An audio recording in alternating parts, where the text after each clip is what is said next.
जी, बिस्मिल्लाहिर्रहमानिर्रहीम। मेरा नाम सैयद शोएब नकवी और मैं मौजूद हूँ कैन इंस्टीट्यूट ऑफ एजुकेशन के अंदर। और जैसा कि आपको पता है कि हम अपने फिजिक्स की सीरीज को कंप्लीट कर रहे हैं, तो वैसे ही आज उस सीरीज के अंदर हम कंप्लीट करने वाले हैं अपने डायनामिक्स के मास्टर लेवल के एमसीक्यू। आज के इस लेक्चर में हम कंप्लीट करेंगे अपने डायनामिक्स के मास्टर लेवल के एमसीक्यू। तो अगर आप इससे पहले वाली सारी सीरीज देखकर आ रहे हैं, आपने डायनामिक्स का चैलेंजर लेवल भी देखा है, आपने डायनामिक्स का एक्सप्लोरर लेवल भी देखा है। आज इंशाल्लाह हम कवर करेंगे डायनामिक्स का मास्टर लेवल। तो आ जाए जी डायनामिक्स का मास्टर लेवल का MCQ number 1। Here we go that the MCQ number 1 is a particle of mass m moving with a velocity v collide with another particle of the same mass at rest, the velocity of the first particle after collision। ये कह रहे हैं, देखो बच्चों, कि यहां पर एक बॉडी ऑफ मास m है। क्या है? एक बॉडी ऑफ मास m। ये बॉडी एक दूसरी बॉडी से कोलाइड करती है जिसका मास भी क्या है? m। दोनों का मास सेम है। ये मान लो किसी वेलोसिटी से आ रही है, तो मैंने बोला इसकी जो इनिशियल वेलोसिटी है वो v वेलोसिटी है जिससे ये आ रही है। तो ये वाली बॉडी है, इसकी इनिशियल वेलोसिटी है जीरो, कि ये वाली बॉडी मोशन के स्टेट में नहीं है, इसकी इनिशियल वेलोसिटी कैसे है? जीरो। तो बच्चों याद रखो कि जब ये वाली बॉडी इस वाली बॉडी को टकराएगी, तो मेरी जो ये बॉडी नंबर बी है, इसकी वेलोसिटी वो हो जाएगी जो इसकी इनिशियल थी, यानी ये वेलोसिटी के साथ आगे जाने लगेगी अगर दोनों का मास सेम है। यानी जो फाइनल वेलोसिटी होगी मेरी बॉडी ए की, सॉरी बॉडी बी की, वो बॉडी ए की इनिशियल वेलोसिटी के बराबर होगी। यानी जितनी वेलोसिटी से ये आ रहा होगा, फॉर एग्जांपल अगर ये 2 मीटर पर सेकंड से आ रहा था, तो ये वाली जो मेरी बॉल है ये आगे जाने लगेगी 2 मीटर पर सेकंड से। ठीक है जी। अगर ये 2 मीटर पर सेकंड से आया है, तो ये वाली बॉल 2 मीटर पर सेकंड से ही आगे जाने लगेगी।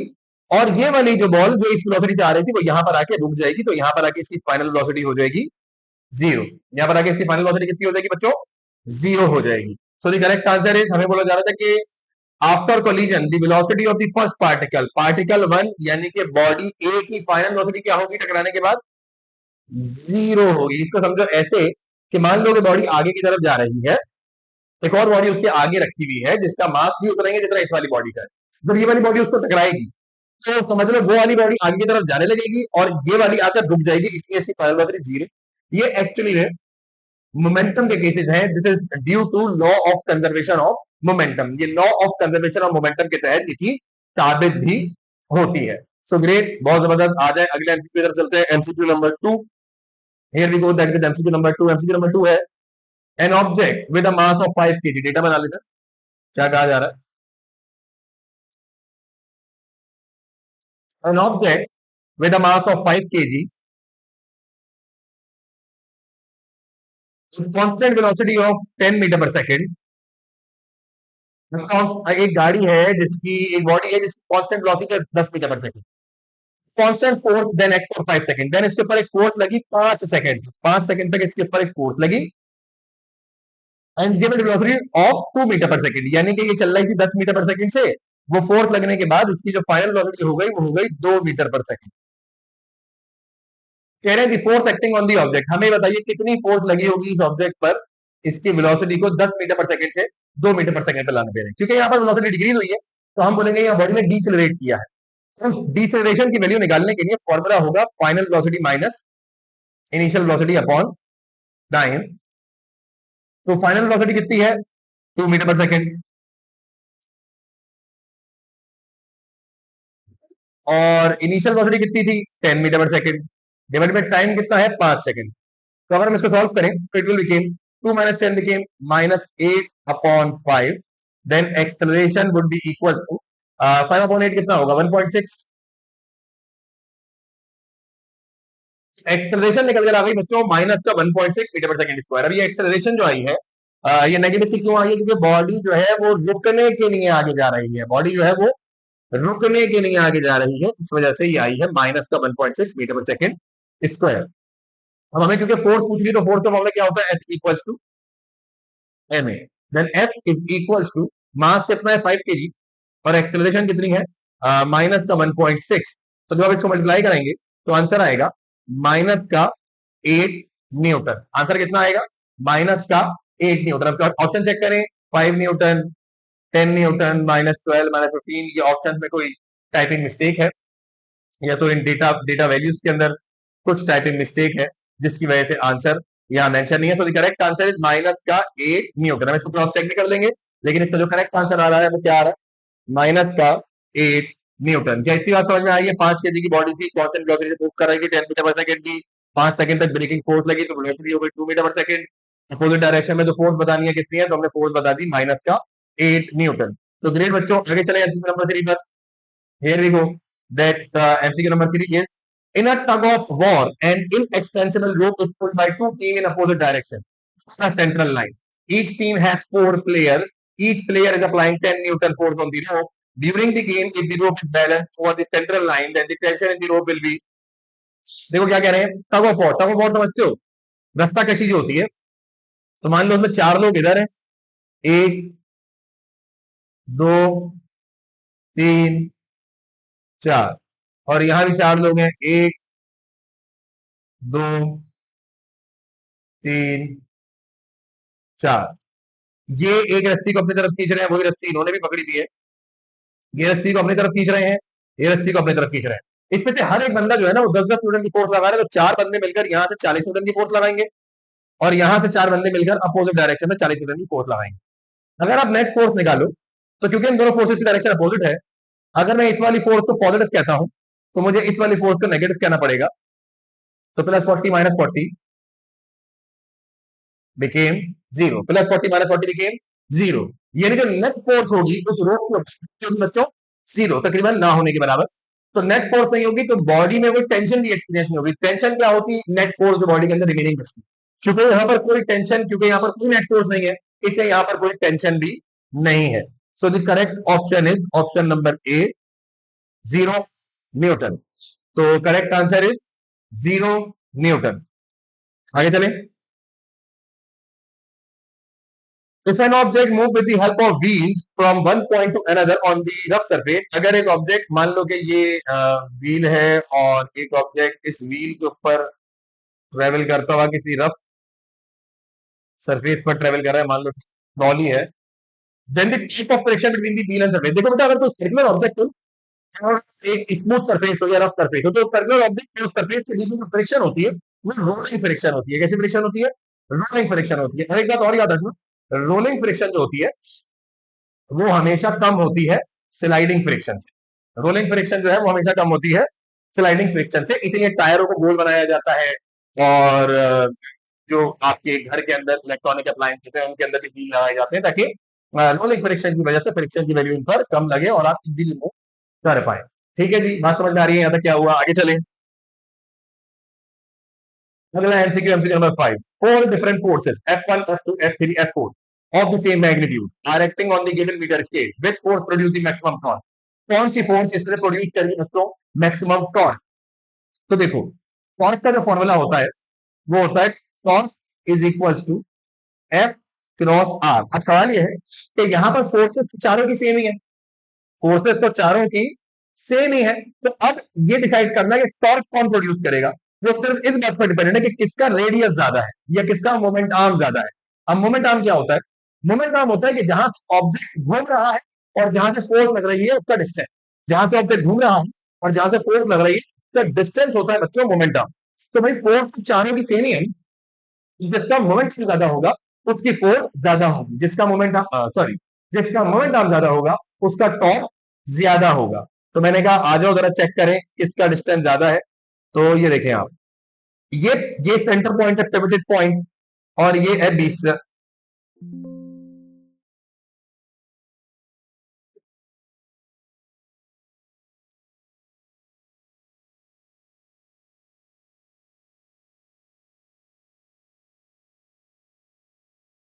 तो ये हमारे पास है, एक मिनट रुक जाओ बच्चों जरा, ऐसा भी हो जाता है कभी कभार। तो ये हमारे पास पिवटेड पॉइंट है, ये मैं F1 की बात करूं तो इनका बीच का डिस्टेंस कितना हो गया, ये 50 सेंटीमीटर पर है, ये 20 सेंटीमीटर है, तो ये डिस्टेंस हो गया 30 सेंटीमीटर का। ठीक है, एक मोमेंट आर्म है 30 सेंटीमीटर का। ये F3 यहां से लग रही है, F2 का तो मोमेंट आर्म जीरो ही है ना, F2 तो पिवटेड पॉइंट पर है तो इसका मोमेंट आर्म तो जीरो है, टॉर्क जीरो होगा। ये 50 से 80, ये भी कितना हो गया 30 सेंटीमीटर। F4 को देखें तो ये 50 है और ये F0 है, यानी इसके बीच का डिस्टेंस है 50 सेंटीमीटर। यानी F4 का डिस्टेंस सबसे ज्यादा है। इसका मतलब यह है कि सबसे ज्यादा जो टॉर्क प्रोड्यूस करेगा वो कौन प्रोड्यूस करेगा, टॉर्क। सबसे ज्यादा जो फोर्स प्रोड्यूस करेगा, टॉर्क प्रोड्यूस करेगा, बेटा वो कौन होगा, वो होगा हमारा टॉर्क। सॉरी, सबसे ज्यादा जो टॉर्क प्रोड्यूस करेगा वो होगी हमारी फोर्स, H4, क्योंकि F1 F2 F3 क्यों नहीं कर रहे? क्योंकि इनका मोमेंट आर्म कम है। फोर्स का मैग्नीट्यूड तो तीनों का सेम ही है, लेकिन इनका मोमेंट आर्म कम है। ठीक है जी, बात समझ में आई है क्या हुआ है? चलो आगे चले, MCQ number 6। Equivalent pedal of bicycle 15 seconds. After some time, he finishes cycling, due to which the bicycle stop. After 30 seconds, which of the following physical quality is responsible for bringing the bicycle at rest? कह रहे हैं एक student है जो 15 second तक cycle का pedal मारता है और उसको पैडल मारना छोड़ देता है और 30 सेकंड बाद वो साइकिल आगे जाकर रुक जाती है। तो कौन सी फिजिकल क्वालिटी रिस्पॉन्सिबल है उसके रुकने की? तो आसान जवाब है भाई, फ्रिक्शन। क्यों रुक रहा है वो? Due to friction. क्यों रुक रहा है? Due to friction. फ्रिक्शन की वजह से रुक रहा है। सही, ग्रेट। आओ आगे चलें। If two forces 3 Newton, 4 Newton are acting at a point perpendicular to each other, then they result in, okay, ठीक है। मान लो बेटा दो फोर्सेस हैं, एक फोर्स ऐसे है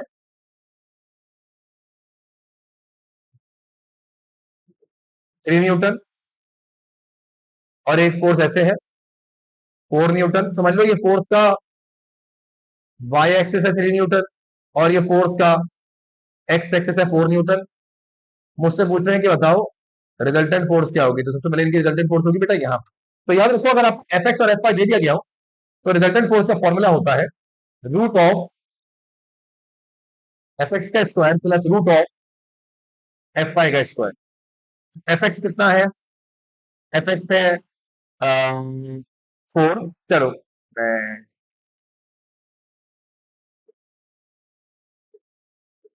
एफ एक्स है 4, तो ये आ गया 4 का स्क्वायर और ये आ गया 3 का स्क्वायर। अच्छा, मुझे यह पता नहीं था कि कौन एक दूसरे से परपेंडिकुलर हो सकता है कि 4 होता वाई पर और 3 होता एक्स पर, तो लेकिन क्योंकि दोनों को हम ऐड ही करते हैं तो इससे इतना मसला नहीं है। दोनों के स्क्वायर को ऐड ही करना है ना। 4 का स्क्वायर कितना? 16 और 3 का स्क्वायर कितना? 9। तो 4 वुड बी 16 प्लस 9 बिकेम 25 और 25 क्योंकि 5 का परफेक्ट स्क्वायर होता है, तो the correct answer is 5 Newton.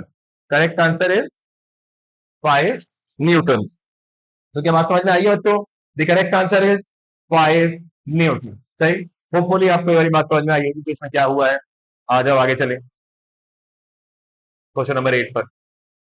How much centripetal force is needed to move? How much centripetal force is needed to move a body of mass 10 kg? A body of mass, एक 10 kg मास की body है, इसको मुझे एक circular path पर move करना है जिसका रेडियस कितना है? 20 मीटर। और वो कितनी स्पीड से मूव कर रही है? 3 मीटर पर सेकंड। मुझे बताना है कितनी सेंटीमीटर फोर्स यहाँ पर रिक्वायर्ड होगी इसको सर्कुलर पाथ के ऊपर मूव कराने के लिए। बच्चों सेंटीमीटर फोर्स का काम ही होता है कि वो बॉडी को सर्कुलर पाथ से जोड़े रखती है। तो सेंटीमीटर फोर्स का फॉर्मूला है F is equal M V square upon R. Mass है कितना? 10। वेलोसिटी है कितनी? 3। और रेडियस है कितना? 20।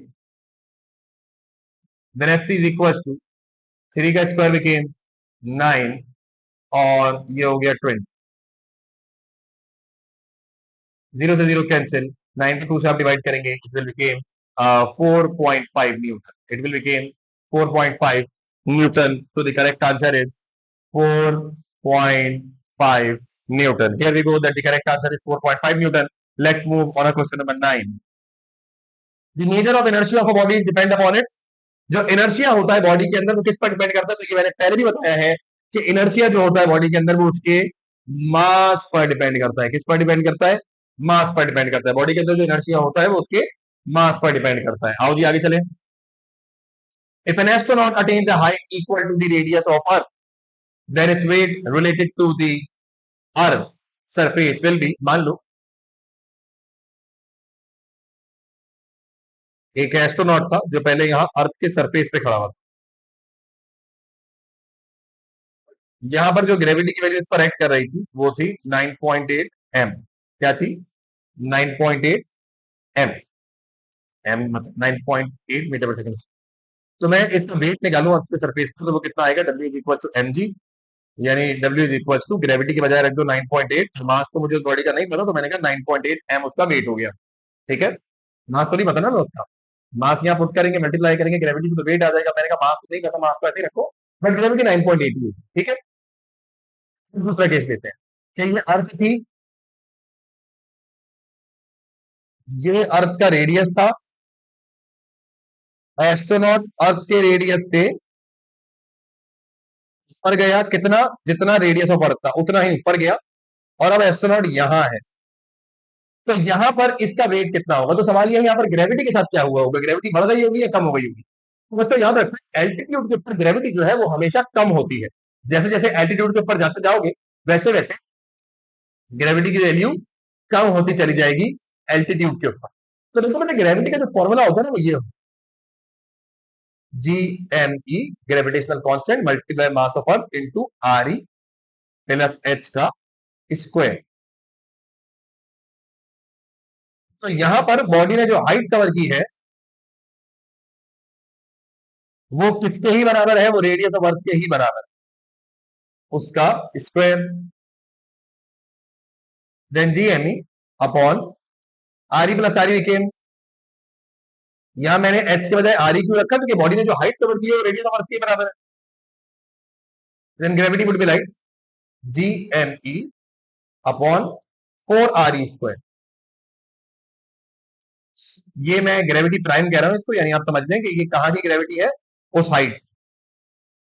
अगर मैं इसको ऐसे लिखूं 1/4 times multiply by G M E upon R E square, तो ये गलत तो नहीं होगा।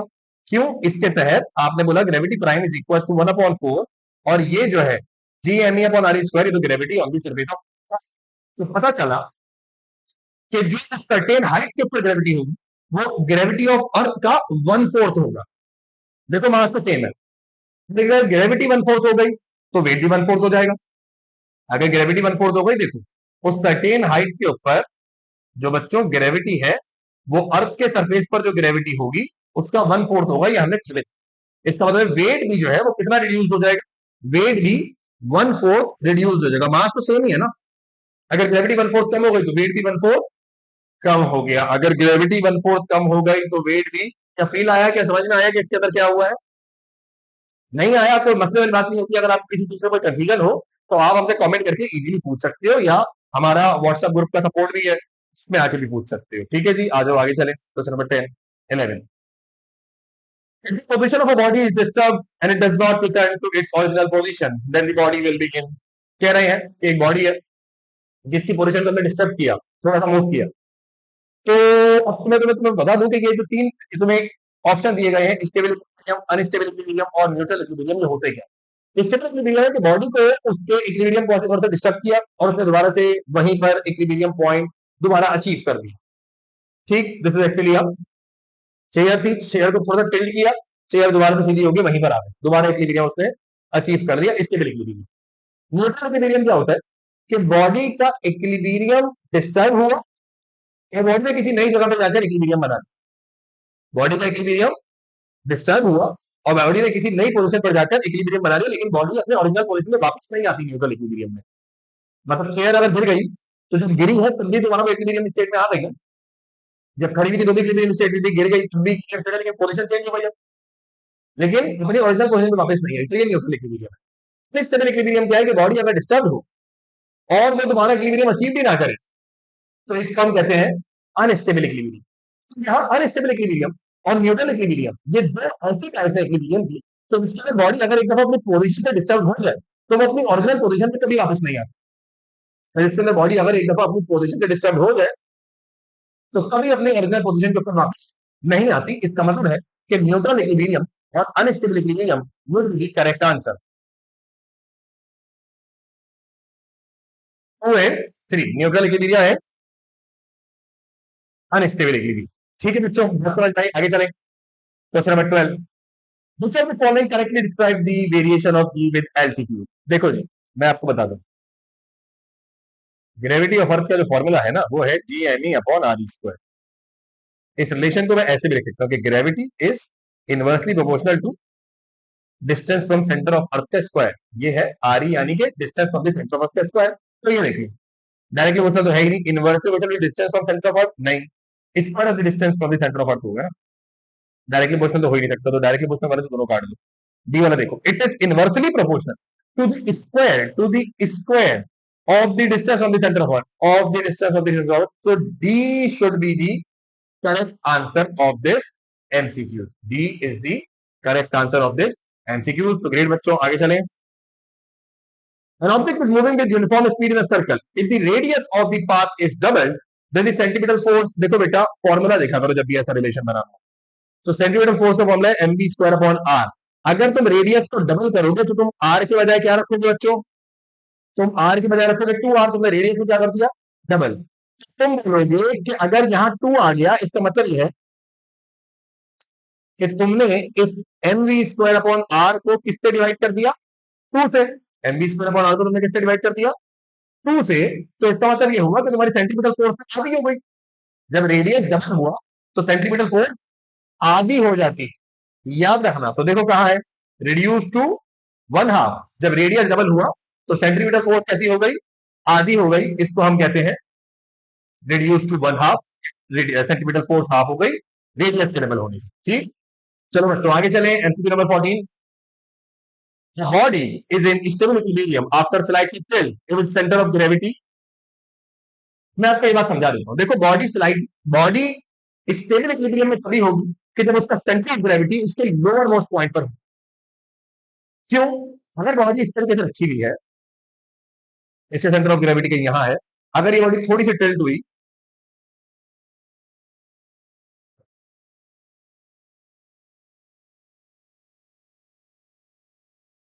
इसका सेंटर ऑफ ग्रेविटी थोड़ा सा राइज हुआ, तो ये क्या करेगी? दोबारा खुद को उसी स्टेबल इक्विलिब्रियम में लाने की कोशिश करेगी। स्टेबल इक्विलिब्रियम के अंदर सेंटर ऑफ ग्रेविटी अपनी पोजीशन को दोबारा अटेन करने की कोशिश करता है एट लेवल मोस्ट पॉइंट।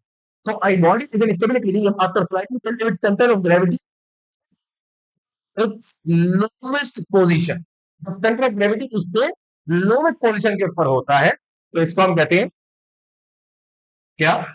इसको हम कहते हैं स्टेबल इक्विलिब्रियम। यानी स्टेबल इक्विलिब्रियम के अंदर ही सेंटर ऑफ ग्रेविटी यानी सीजी जो होता है वो अपने लोवेस्ट मोस्ट पॉइंट के ऊपर आपको देखने मिल रहा होता है। आगे चले। Body is in neutral equilibrium when its centre of gravity. देखो मैं आपको बताऊं, अनस्टेबल इक्विलिब्रियम के अंदर centre of gravity highest most point पर होता है, स्टेबल इक्विलिब्रियम के अंदर centre of gravity lowest most point पर होता है, और in a body of neutral equilibrium its centre of gravity remain at same height.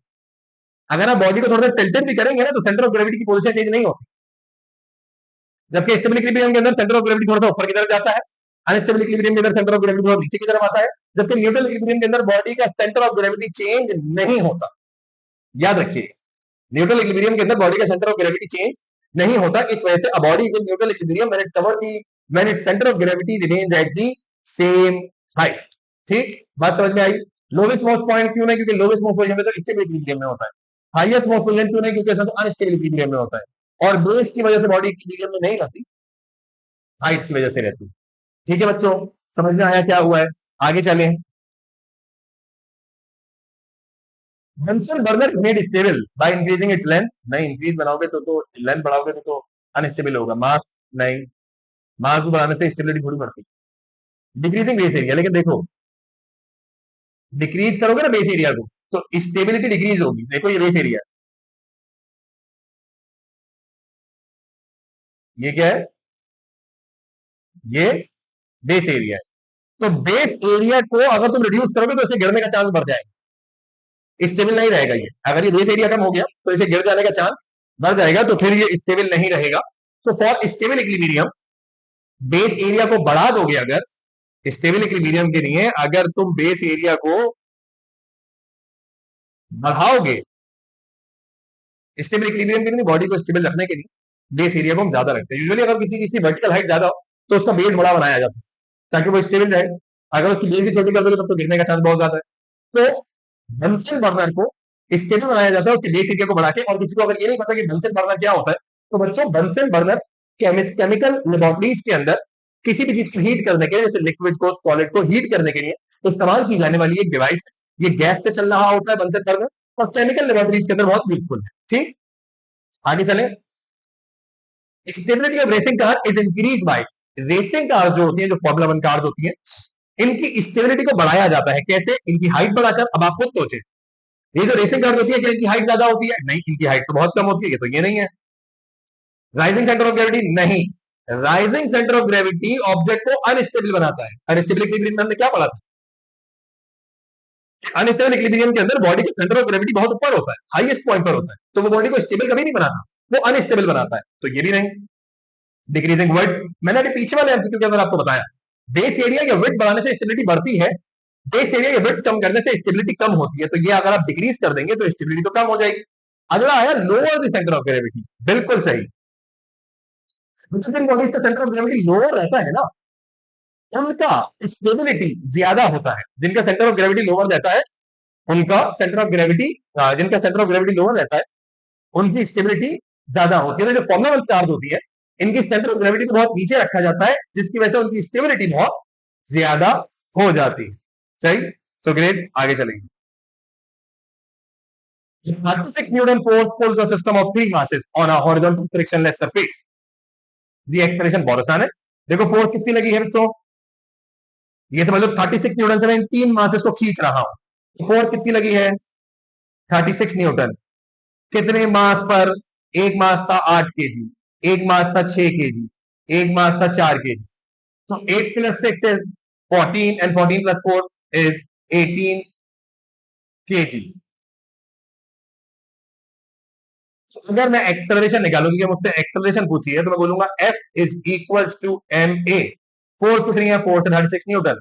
मास कितना है? 18। एक्सेलरेशन निकालनी है, 18 यहां पर आके हो जाएगा डिवाइड, तो एक्सेलरेशन की वैल्यू मिलेगी 2 मीटर पर सेकेंड स्क्वायर। क्या मिलेगी? मीटर पर सेकेंड स्क्वायर। एक्सेलरेशन की वैल्यू क्या मिली हमें? 2 मीटर पर सेकेंड स्क्वायर। तो ये आंसर निकल कर आ रहा है। आगे चले। When a bucket full of water is rapidly whirled in a vertical circular path, समझ लो एक पानी की बाल्टी भरी रस्सी से बांधी और जो घुमा रहे हैं जोर जोर। Then water in the bucket, जो बकेट के अंदर पानी है उसका क्या बनेगा? क्या वो एक बारी में सारा बाहर आ जाएगा? क्या वो सारा उसी के अंदर रहेगा? क्या वो आहिस्ता आहिस्ता बाहर आएगा? या वो आधा हो जाएगा? तो बेटा जवाब है वो सारा उसी के अंदर रहेगा। क्योंकि जब भी किसी ऑब्जेक्ट को हम सर्कुलर पाथ के ऊपर अपडेट करते हैं तो यहाँ पे दो तीन कॉन्सेप्ट लगते हैं। एक, बकेट के अंदर भी ऑब्जेक्ट है, जैसे बहुत सेंट्रीफ्यूगल फोर्स और सेंट्रीफ्यूगल फोर्स बैलेंस हुई होती है। ऑब्जेक्ट चाहता है कि वो जिस स्टेट में है वो वहीं रहे। दूसरा, बॉडी के अंदर बेटा है इनर्शिया, तो बॉडी अगर मोशन के स्टेट में है वो चाहता है कि मोशन के स्टेट के अंदर ही रहे। तो जितना पानी होगा बकेट के अंदर वो सब बकेट के अंदर ही रहेगा, वो बाहर नहीं आएगा, क्योंकि सेंट्रीपिटल फोर्स और सेंट्रीफ्यूगल फोर्स को बैलेंस कर रही होती है। सेंट्रीपिटल फोर्स और सेंट्रीफ्यूगल फोर्स को बैलेंस कर रही है, जिससे पानी बाहर की तरफ नहीं आएगा। बच्चों याद रखना। आगे चले। Contact of rotating stone attach with spring break. कह रहे हैं बेटा मान लो तुम यहां खड़े थे, तुम्हारे हाथ में एक स्प्रिंग थी और यहाँ पर एक स्टोन था, और इसको तुम ऐसे घुमा रहे थे, इस तरह तुम इसको घुमा रहे थे। मान लो कि इसकी स्टोन ब्रेक हो जाए, टूट जाए, then which direction stone move, stone जो है किस डायरेक्शन के अंदर जाएगी? तो बेटा याद रखो, किसी भी सर्कुलर पाथ के ऊपर जो ऑब्जेक्ट की वेलोसिटी की डायरेक्शन होती है वो उस पोजीशन से टेंजेंशियल होती है। यानी अगर ऑब्जेक्ट यहां पर है तो उससे एक टेंजेंट लाइन बनाओ। अभी टेंजेंट लाइन कौन सी होती है? टेंजेंट लाइन वो होती है जो ऑब्जेक्ट को किसी एक, जो सर्कल को किसी एक पॉइंट से टच करती हुई है। टेंजेंशियल लाइन कौन सी होती है? जो सर्कल को किसी एक पॉइंट से टच करती हुई जाए, ऐसी लाइन को हम कहते हैं टेंजेंशियल लाइन। क्या कहते हैं बच्चों? Tangential line. तो हमने बनाई एक अभी टेंजेंशियल लाइन। तो वेलोसिटी किसी भी पॉइंट की निकालोगे ना, वो हमेशा डायरेक्शन के टेंजेंशियल ही आएगी। क्या आएगी? हमेशा डायरेक्शन के टेंजेंशियल। तो यहां देख लो टेंजेंट कौन सा है? ये टेंजेंट नहीं है, ये टेंजेंट नहीं है, ये टेंजेंट नहीं है, सिर्फ ये टेंजेंट है। तो इसका मतलब ये है कि option A is the correct answer. Option A is the correct answer. Let's move on MCQ number 21, 22 MCQ है टोटल हमारे। If W is greater than W2 in the given pulley, then which of the following action must be true for the direction of acceleration for M1 and M2? कह रहे हैं अगर तो W1 wait 1 ज्यादा है W2 से, तो इन दोनों बॉडीज की एक्सेलरेशन की डायरेक्शन बदल। देखो जिसका वेट ज्यादा है वो नीचे की तरफ आ रहा होगा, इसका वेट ज्यादा है किधर जा रहा होगा? नीचे की तरफ। इसका वेट कम है किधर जा रहा होगा? ऊपर की तरफ। तो भाई जो वेट 1 है यानी जो M1 है उसकी एक्सेलरेशन की डायरेक्शन किधर होगी? डाउनवर्ड। जो M2 है जिसका वेट कम है उसकी एक्सेलरेशन की डायरेक्शन किधर होगी? अपवर्ड। तो देख लो M1 डाउनवर्ड, डाउनवर्ड दोनों डाउनवर्ड थोड़ी है। M1 तो डाउनवर्ड है, अपवर्ड थोड़ी है, ये भी नहीं है। M1 डाउनवर्ड ठीक है, M2 अपवर्ड बिल्कुल ठीक है, which mean that C is the correct answer, which mean that C is the correct answer. बच्चों आ जाओ लास्ट क्वेश्चन पे चले। नहीं है, the given diagram represents a player kicking a football in the forward direction. If air friction is present, then which of the following option shows the direction of forces acting on the football during the motion? So now the thing is, मान लो कि ये footballer यहां से इस football को kick करता, तो मुझे डर था इस बॉल के ऊपर फोर्स कितनी देर तक लगी, इस बॉल के ऊपर फोर्स कितनी देर तक लगी, जितनी देर तक आपका फुट और ये फुटबॉल ये कांटेक्ट में आए, जितनी देर से कांटेक्ट में आए उतनी देरी फोर्स लगी। उसके बाद जो बॉल ऐसे आगे गई, वो तो किसकी वजह से गई कि उसके अंदर आ गया था इनर्शिया। अब वो मोशन में थी तो वो चाह रही थी कि वो किस में रहे, मोशन में रहे। तो मोशन मतलब इनर्शिया आ गया था, तो वो चाह रही थी कि अगर वो मोशन में है तो वो किस में ही रहे, मोशन में ही रहे। कह रहे which of the following option show the direction of forces acting on the football during the motion. कौन कौन सी फोर्सेस फुटबॉल पर लग रही होंगी मोशन के दौरान और उनकी डायरेक्शन क्या होगी। सबसे पहले तो ये समझो कि फुटबॉल अगर यहां जा रही है तो इसके ऊपर कौन कौन सी फोर्सेस लग रही है। तो मेरा बेटा सबसे पहले इस फुटबॉल का वेट होगा जिसकी डायरेक्शन क्या होगी, डाउनवर्ड। तो एक फोर्स तो हमें मिल गई जिसकी डायरेक्शन क्या है, डाउनवर्ड।